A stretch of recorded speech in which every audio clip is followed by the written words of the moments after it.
ನಮಸ್ಕಾರ. ಇವತ್ತು ವಿಜಯಪುರ ನಗರದಲ್ಲಿ ಇರುವ ಬಾಲಕರ ಬಾಳಮಂದಿರಲ್ಲಿ ಮಕರ ಸಂಕ್ರಾಂತಿ ಕಾರ್ಯಕ್ರಮ ಹಮ್ಮಿಕೊಳ್ಳಲಾಯಿತು. ಇಲ್ಲಿರುವ ಮಕ್ಕಳು ತಾಯಿ ತಂದೆ ಇಬ್ಬರು ಇಲ್ಲದೆ ಇರಬಹುದು, ಅಥವಾ ಒಬ್ಬರು ಇಲ್ಲದೆ ಇರಬಹುದು, ಅಥವಾ ತೀರಾ ಬಡತನದಲ್ಲಿ ಇರುವ ಮಕ್ಕಳು. ಇವರು ಉಳಿದ ಮಕ್ಕಳ ತರ ಎಲ್ಲ ಹಬ್ಬಗಳನ್ನು ಖುಷಿಯಿಂದ ಆಚರಿಸಬೇಕು. ಉಳಿದ ಮಕ್ಕಳಿಗೆ ಅವರು ಮನೆಯಲ್ಲಿ ಏನೇನೆಲ್ಲ ಕೊಡ್ತಾರೆ, ಹೊಸ ಬಟ್ಟೆ ಇರಲಿ ಅಥವಾ ಸ್ಕೂಲ್ ಬ್ಯಾಗ್ ಇರಲಿ, ಇತರ ಸಾಮಾನುಗಳಿರಲಿ, ಇವರಿಗೂ ಸಿಗಬೇಕು. ಇವರುಗಳು ಮೇನ್ ಸ್ಟ್ರೀಮ್ ಅಲ್ಲಿ ಬರಬೇಕನ್ನೋ ಒಂದು ನಿಟ್ಟಿನಲ್ಲಿ ನಾವು ಈ ಒಂದು ಕಾರ್ಯಕ್ರಮವನ್ನು ಇವತ್ತು ಹಮ್ಮಿಕೊಂಡಿದ್ದೀವಿ. ಎಲ್ಲ ಮಕ್ಕಳಿಗೂ ಈಗಾಗಲೇ ಹೊಸ ಬಟ್ಟೆಯನ್ನು ಕೊಟ್ಟಿದ್ದೀವಿ. ಅದೇ ರೀತಿ ಲಾಡ್ಲಿ ಫೌಂಡೇಶನ್ ಇಂದ ಡಾಕ್ಟರ್ ಜಾವೇದ್ ಜಮಾದಾರ್ ಅವರು ಎಲ್ಲ ಮಕ್ಕಳಿಗೂ school bag, note book, geometry box, pen, biscuit, ಈ ತರ ವಿವಿಧ ಐಟಮ್ಸ್ ಅನ್ನು ಲಾಡ್ಲಿ ಫೌಂಡೇಶನ್ ಇಂದ ಕೊಟ್ಟಿದ್ದಾರೆ.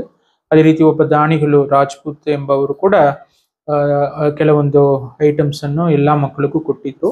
ಎಲ್ಲ ಮಕ್ಕಳು ತುಂಬಾ ಸಂತೋಷದಿಂದ ಈ ಒಂದು ಮಕರ ಸಂಕ್ರಾಂತಿಯನ್ನು ಇವತ್ತು ಆಚರಿಸಿದ್ರು. ಬಾಳಮಂದಿರಲ್ಲಿ ಬಹಳಷ್ಟು ಅಭಿವೃದ್ಧಿ ಕಾರ್ಯಕ್ರಮಗಳು ನಡೀತಾ ಇದೆ. ಒಳ್ಳೆಯ ಒಂದು ಹೈಟೆಕ್ ಬಾಳಮಂದಿರಗಳಾಗಿ ಇವುಗಳನ್ನು ಪರಿಣಾಮಕಾರಿಯಾಗಿ ಮಾಡಕ್ಕೆ ನಾವೆಲ್ಲರೂ ಕೆಲಸ ಮಾಡ್ತಾ ಇದ್ದೀವಿ. ಜಿಲ್ಲಾ ಮಕ್ಕಳ ರಕ್ಷಣಾಧಿಕಾರಿಯ ಒಂದು ನೇತೃತ್ವದಲ್ಲಿ ಅವರ ಕಚೇರಿ ಎಲ್ಲ ಅಧಿಕಾರಿ ಸಿಬ್ಬಂದಿಗಳು ಒಳ್ಳೆಯ ಕೆಲಸವನ್ನು ಈ ಒಂದು ವಿಚಾರದಲ್ಲಿ ಮಾಡ್ತಾ ಇದ್ದಾರೆ. ಧನ್ಯವಾದಗಳು. ನಿಧಿಯಿಂದ ಒಟ್ಟಾರೆ 30 ಲಕ್ಷ ರೂಪಾಯಿ ಬಾಲಕಿಯರ ಬಾಳಮಂದಿರ ಮೂಲಭೂತ ಸೌಕರ್ಯಗಳಿಗಾಗಿ ನಾವು ಮೀಸಲಿಟ್ಟಿದ್ದೀವಿ. ಅತಿ ಶೀಘ್ರದಲ್ಲಿಯೇ ಆ ಕೆಲಸಗಳನ್ನು ಕೂಡ ನಾವು ಶುರು ಮಾಡಿ 1-2 ತಿಂಗಳ ಒಳಗಡೆ ಮುಗಿಸಬೇಕನ್ನ ನಾನು ಹೇಳಿದ್ದೀನಿ. ತದನಂತರ ಬಾಲಕಿಯರ ಬಾಳಮಂದಿರಲ್ಲಿ ಯಾವುದೋ ಒಂದು ಸಮಸ್ಯೆ ಆಗಲಿದೆ ಮುಂದುವರಿಯಬೇಕೆನ್ನು ಕೂಡ ನಾನು ಹೇಳಿದ್ದೀನಿ. ಅದೇ ರೀತಿ ಬಾಲಕರ ಬಾಳಮಂದಿರಲ್ಲಿ ಒಂದು ಪ್ಲೇ ಏರಿಯಾ ಆದ್ರೆ ಓಪನ್ ಜಿಮ್ ವ್ಯವಸ್ಥೆಯನ್ನು ಕೂಡ ನಾವು ಮಾಡ್ತಾ ಇದ್ದೀವಿ. ಮಾನ್ಯ ಬೃಹತ್ ಮತ್ತು ಕೈಗಾರಿಕೆ ಸಚಿವರು ನಮ್ಗೆ ಒಂದು 10 ಚಹಾ ಕೊಡಿ 10 ಕಡೆ ನಾವು ಓಪನ್ ಜಿಮ್ ಮಾಡಿಕೊಡ್ತೀವಿ ಅಂತ ಹೇಳಿದ್ರು CSR ನಿಧಿಯಿಂದ. ಸೊ 10ರಲ್ಲಿ ನಾನು ಒಂದು ಬಾಲಕರ ಬಾಳಮಂದಿರನ ಹೆಸರು ಕೊಟ್ಟಿದ್ದೀನಿ. ಸೊ ಯಾಕಂದ್ರೆ ತಾವುಗಳು ಸಂಜೆ ಬೆಳಿಗ್ಗೆ ಎಲ್ಲ ಏನಾದ್ರೂ ಒಂದು ಫಿಸಿಕಲ್ ಆಕ್ಟಿವಿಟಿ ಮಾಡುವುದಾದ್ರೆ ಅದಕ್ಕೆ ಅನುಕೂಲ ಆಗಿರುತ್ತದೆ. ಆ ಒಂದು ನಿಟ್ಟಿನಲ್ಲಿ ಬಾಲಕರ ಬಾಳಮಂದಿರ, ಆದ್ರೆ ಅದರಲ್ಲಿ ಕೆಲವೊಂದು ಇನ್ಸ್ಟ್ರೂಮೆಂಟ್ಸ್ ಅನ್ನು ಬಾಲಕಿಯರಿಗೂ ಕೊಟ್ಟರು. ಎಲ್ಲ ನಾವು ಯೂಸ್ ಮಾಡೋದು ಬೇಡ, ಬಾಲಕಿಯರಿಗೆ ಯೂಸ್ ಮಾಡಾಗೋದು 4-5 ಅಲ್ಲಿ ಶಿಫ್ಟ್ ಮಾಡಿ ಬಾಲಕಿಯರ ಕ್ಯಾಂಪಸ್ ಅಲ್ಲಿ ಕೊಟ್ಟರು. ಈ ತರ ಬಾಲಕರು ಬಾಲಕಿಯರು ಎರಡು ಕಡೆ ಕೂಡ ಬಹಳಷ್ಟು ಅಭಿವೃದ್ಧಿ ಕಾರ್ಯಕ್ರಮಗಳು ಆಗ್ತಾ ಇದೆ. ತಮಗೆ ಸತತವಾಗಿ ತಮಗೆ ಬೇಕಾಗಿರುವ ಸೌಲಭ್ಯಗಳನ್ನು ನಾವು ಮಾಡಿಕೊಡುತ್ತೀವಿ. ತಾವು ಸಂತೋಷದಿಂದ ಇರಬೇಕು, ಒಂದು ನೆಮ್ಮದಿಯಿಂದ ಇರಬೇಕು. ಅದು ಬಿಟ್ಟರೆ ನಮಗೆ ಬೇರೆ ಏನೋ ಉದ್ದೇಶ ಇಲ್ಲ. ಆದ್ರಿಂದ ನೀವುಗಳು ಕೂಡ ಈ ಒಂದು ಕ್ಯಾಂಪಸ್ ಅನ್ನು ಸ್ವಚ್ಛದಾಗಿ ಇಟ್ಟುಕೊಳ್ಳಬೇಕಾಗುತ್ತೆ. ಮತ್ತೆ ಹಿರಿಯರು ಮಾತು, ಟೀಚರ್ಗಳ ಮಾತು ಕೇಳಿಕೊಂಡು ನಡೆಯಬೇಕಾಗುತ್ತೆ. ಒಳ್ಳೆಯ ಶಿಕ್ಷಣ ಪಡೆದರೆ ಮಾತ್ರ ನಿಮ್ಗೆ ಮುಂದಿನ ಜೀವನ ಚೆನ್ನಾಗಿ ಇರುತ್ತದೆ. ಅದನ್ನು ನೆನಪಲ್ಲಿ ಇಟ್ಕೊಂಡು ತಾವುಗಳೆಲ್ಲರೂ ಚೆನ್ನಾಗಿ ಓದಬೇಕಾಗುತ್ತೆ. ಈ ವಯಸ್ಸಲ್ಲಿ ತಾವು ಓದಿಲ್ಲ ಅಂದ್ರೆ ಮತ್ತೆ ಮುಂದಿನ ವರ್ಷಗಳಲ್ಲಿ ಮತ್ತೆ ಕಷ್ಟ ಆಗುತ್ತೆ. ಈ ಹಿಂದಾನೆ ತುಂಬಾ ಹಾರ್ಡ್ ವರ್ಕ್ ಮಾಡಿ ನೀವುಗಳೆಲ್ಲ ನಿಮಗೆ ಏನು ಕಷ್ಟ ಇದ್ರು ಅದನ್ನು ಸರಿಪಡಿಸುವ ಒಂದು ಕೆಲಸವನ್ನು ನೀವು ಮಾಡಬೇಕು. ನಾವೆಲ್ಲ ಸಪೋರ್ಟ್ ಮಾಡಬಹುದು, ಆದ್ರೆ ಅದನ್ನು ಅರ್ಥ ಮಾಡಿಕೊಂಡು ನಿಮ್ಮ ಒಂದು ಕೌಟುಂಬಿಕ ಸಮಸ್ಯೆಗಳನ್ನು ಅರ್ಥ ಮಾಡಿಕೊಂಡು ತಾವುಗಳು ಮನಸ್ಸು ಮಾಡಿದ್ರೆ ಮಾತ್ರ ತಮ್ಮ ಜೀವನ ಉದ್ಧಾರ ಆಗುತ್ತೆ. ಸರಿಯಾ? ಸೊ ನಾವುಗಳು ಪಕ್ಕದಲ್ಲಿ ಸಪೋರ್ಟ್ ಮಾಡಬಹುದು, ಆದ್ರೆ ನಡ್ಕೊಂಡು ಹೋಗುವುದು ನೀವೇ ನಿಮ್ಮ ಜೀವನ ಒಂದು ದಾರಿಯನ್ನು ಗುರುತಿಸಬೇಕಾಗುತ್ತೆ. ಅದನ್ನು ತಾವುಗಳು ಅರ್ಥ ಮಾಡಿಕೊಳ್ಳಿ.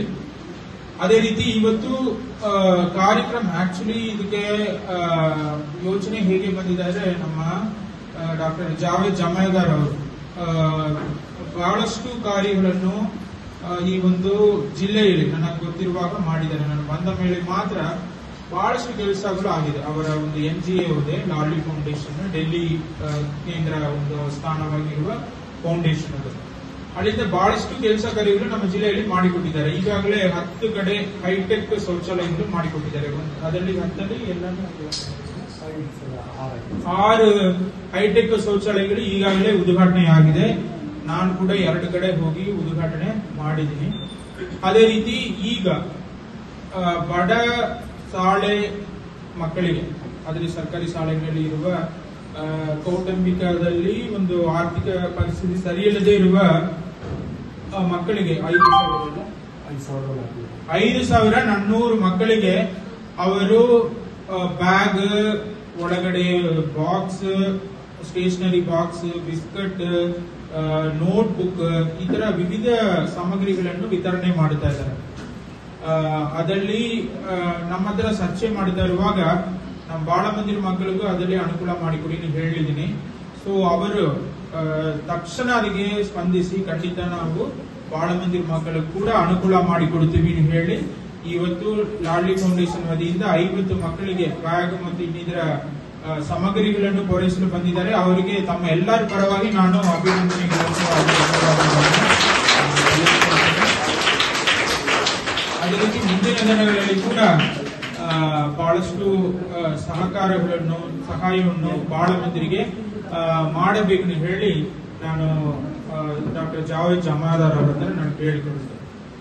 ಅದೇ ರೀತಿ ಇವತ್ತು ಅನಿರೀಕ್ಷವಾಗಿ ಪ್ರಥಮ್ ಸಿಂಗ್ ರಾಜ್ಪೂತ್ ಅವರು ಇಲ್ಲಿ ಒಬ್ಬ ಹಾರ್ಡ್ವೇರ್ ಅಂಗಡಿಯ ಮಾಲೀಕರು, ಅವರು ಕೂಡ ಇವತ್ತು ಬಂದಿದ್ದಾರೆ. ಯಾರಿಗೂ ಹೇಳಲ್ಲದೆ ಕೇಳದೆ ಬಂದಿದ್ದಾರೆ ಇಲ್ಲವಾ? ಆದ್ರೆ ಏನು ಒಂದು ಒಳ್ಳೇದು ಮಾಡಬೇಕು ಈ ಸಮಾಜಕ್ಕೆ, ಅದರಲ್ಲಿ ಈ ತರ ಬಹಳ ಮಂದಿರಲ್ಲಿ ಇರುವ ಮಕ್ಕಳಿಗೆ ಒಳ್ಳೇದು ಮಾಡಬೇಕು ನಾವು ಒಂದು ದೊಡ್ಡ ಒಂದು ಮನಸ್ಸಿಂದ ಇವತ್ತು ಅವ್ರ ಪಾಟಿಗೆ ಸೈಲೆಂಟ್ ಆಗಿ ಬಂದಿದ್ದಾರೆ. ಪಾಪ ನಾವೇ ಅವರನ್ನು ಕರೆದು ಇಲ್ಲಿ ಕೂಡಿಸಿ ಅವರಿಗೆ ಒಂದು ಗೌರವವನ್ನು ಕೊಡ್ತೀವಿ. ಆದ್ರೆ ಅವರು ಒಂದು ಯಾವುದೋ ಒಂದು ನಿರೀಕ್ಷೆ ಇಲ್ಲದೆ ಬಂದು ಮಕ್ಕಳಿಗೆ ಏನಾದರೂ ನನ್ನ ಅನ್ನೋದು ಈ ಜಗತ್ತಿನ ಒಂದು ಏನು ದೊಡ್ಡ ವಸ್ತು, ಅದಕ್ಕಿಂತ ದೊಡ್ಡದು ಯಾವುದೂ ಇಲ್ಲ. ಜಿಲ್ಲಾಧಿಕಾರಿಗಳು ವಿಶಾಲ ಹೃದಯತೆ ಇವತ್ತು ತೋರಿಸಿದ್ದಾರೆ. ಅವರು ಪೊಂಗಲ್ ಸಂಕ್ರಾಂತಿ ಹಬ್ಬ ಎಲ್ಲೇ ಆಚರಿಸಬಹುದಾಗಿತ್ತು. ಅವರು ಈ ಬಾಲ ಮಂದಿರದಲ್ಲಿ ಬಂದು ಮಕ್ಕಳ ಜೊತೆ ಆಚರಿಸಿ ಮಕ್ಕಳಲ್ಲಿ ಸ್ಫೂರ್ತಿ ಧೈರ್ಯ ತುಂಬುವ ಕೆಲಸವನ್ನು ಮಾಡಿದ್ದಾರೆ. ಇದೇ ನಮ್ಮ ದೇಶದ ಒಂದು ಸಂಸ್ಕೃತಿ ಅಂತ ನಾನು ಈ ಸಂದರ್ಭದಲ್ಲಿ ಹೇಳ್ತಾ ಇದ್ದೇನೆ.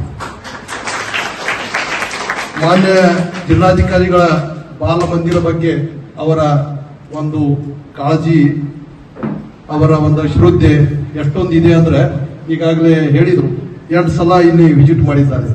ಬಹುಶಃ ಅವರು 2 ಸಲ ಯಾವುದೇ ಇದಕ್ಕೆ ಇಲಾಖೆಗೂ ಭೇಟಿ ಕೊಟ್ಟಿಲ್ಲ. ಆ ರೀತಿ ಅವರ ಒಂದು ಬಾಲ ಮಂದಿರ ಬಗ್ಗೆ ಅಭಿರುಚಿ, ಇದರ ಅಭಿವೃದ್ಧಿ ಬಗ್ಗೆ ಅವರ ಒಂದು ಕೃತತ್ವ ಶಕ್ತಿ, ಇದನ್ನು ಅವರ ಮಾನವೀಯ ಮೌಲ್ಯದ ಬಹುಮುಖ್ಯ ಗುಣವನ್ನು ಎತ್ತಿ ತೋರಿಸ್ತಾ ಇದೆ. ಅದೇ ರೀತಿ ನಾವು ಈಗಾಗಲೇ ಮಾನ್ಯ ಜಿಲ್ಲಾಧಿಕಾರಿಗಳು ಹೇಳಿದರು, ಇಲ್ಲಿ ಹಲವು ಸೌಲಭ್ಯಗಳನ್ನು ಬೇಕಾಗಿದೆ. ಸರ್ಕಾರ ಜೊತೆಗೆ ನಾವು ಕೈ ಜೋಡಿಸ್ತೀವಿ. ನಮ್ಮ ಲಾಡ್ಲಿ ಫೌಂಡೇಶನ್ ದಿಂದ ಆಗ್ಲಿ ಹಾಗೂ ನಮ್ಮ ಫ್ರೆಂಡ್ ಸರ್ಕಲ್ ದಿಂದ ಆಗ್ಲಿ ಇಲ್ಲಿ ಯಾವುದೇ ಒಂದು ಕೊರತೆ ಇದ್ರೆ ಮೇಡಮ್ ಅವರು ನನ್ನ ಗಮನಕ್ಕೆ ತಂದ್ರೆ ಅದನ್ನು ನಾವು ಖಂಡಿತವಾಗಿ ಮಕ್ಕಳಿಗೋಸ್ಕರ ಮಾಡಿ ಕೊಡ್ತೀವಿ ಅಂತ ಈ ಸಂದರ್ಭದಲ್ಲಿ ಹೇಳ್ತಾ ಇದ್ದೇನೆ.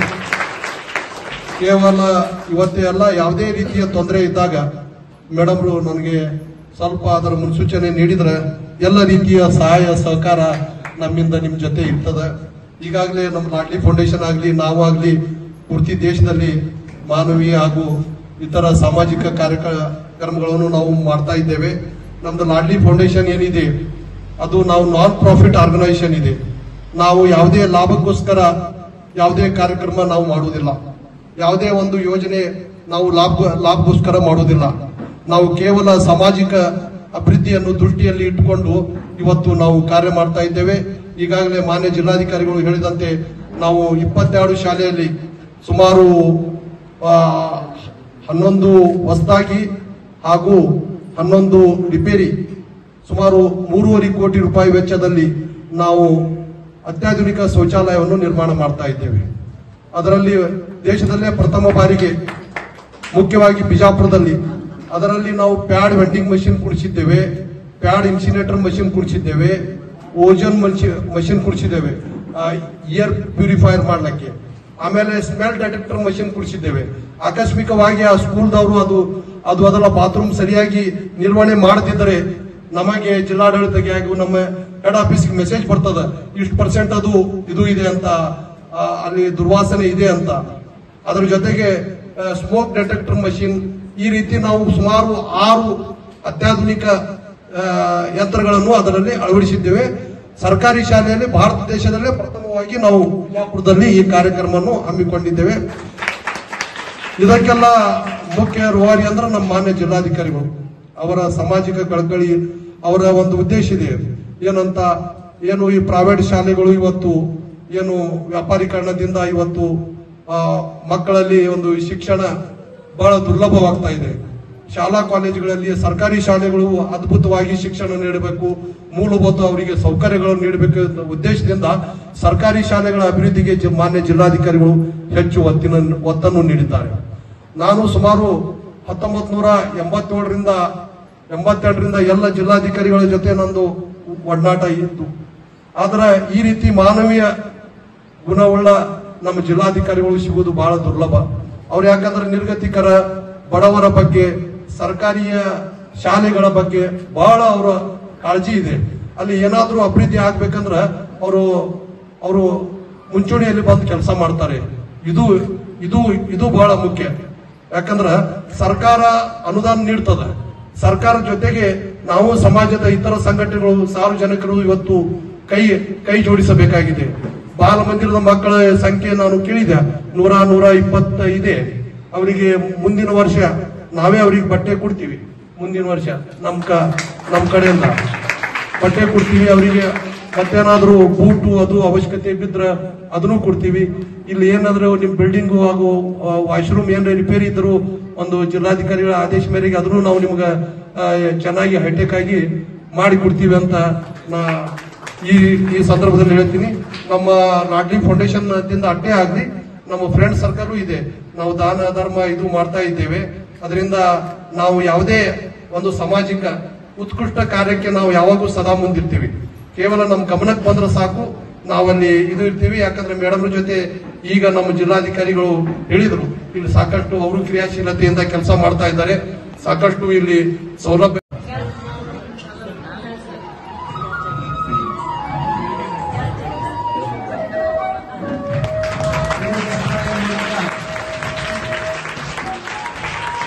ಈ ನಮ್ಮ ಶೈಕ್ಷಣಿಕ ಕಿಟ್ ಬ್ಯಾಗ್ದಲ್ಲಿ ಮಕ್ಕಳಿಗೆ ನಾವು ಒಂದು ಸ್ಕೂಲ್ ಬ್ಯಾಗು, ಅದರ ಜೊತೆಗೆ ಒಂದು ನೋಟ್ಬುಕ್ಕು, ಎರಡು ಪೆನ್ನು, 2 ಪೆನ್ಸಿಲ್ಲು, ಆಮೇಲೆ ಅದನ್ನ ಒಂದಲ್ಲ ಜಾಮೆಟ್ರಿ ಬಾಕ್ಸ್, ಕಂಪಾಸ್ ಬಾಕ್ಸು, ಆಮೇಲೆ ಎರಡು ಬಿಸ್ಕಿಟು.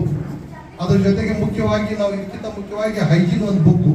ಮಕ್ಕಳು ಇದು ಓದಬೇಕು, ಹ್ಯಾಂಗ ನಾವು ಸ್ವಚ್ಛತೆ ಇರಬೇಕು ಅನ್ನೋದು, ಇದರ ಬಗ್ಗೆ ನೀವು ಓದಬೇಕು ಅನ್ನೋದು ಉದ್ದೇಶದಿಂದ ಇದು ನಾವು ಮುಖ್ಯವಾಗಿ ಬಿಡ್ತಾ ಇದ್ದೇವೆ. ಮತ್ತೆ ಇದು ಏನಾದರೂ ಹೆಚ್ಚಿಗೆ ಅವಶ್ಯಕತೆ ಬಿದ್ದರೆ ಮಾನ್ಯ ಜಿಲ್ಲಾಧಿಕಾರಿಗಳು ಹೇಳಿದ್ರೆ ಮತ್ತೆ ನಾವು ಇದಕ್ಕೆ ಕೊಡ್ತೀವಿ ಅಂತ ಈ ಸಂದರ್ಭದಲ್ಲಿ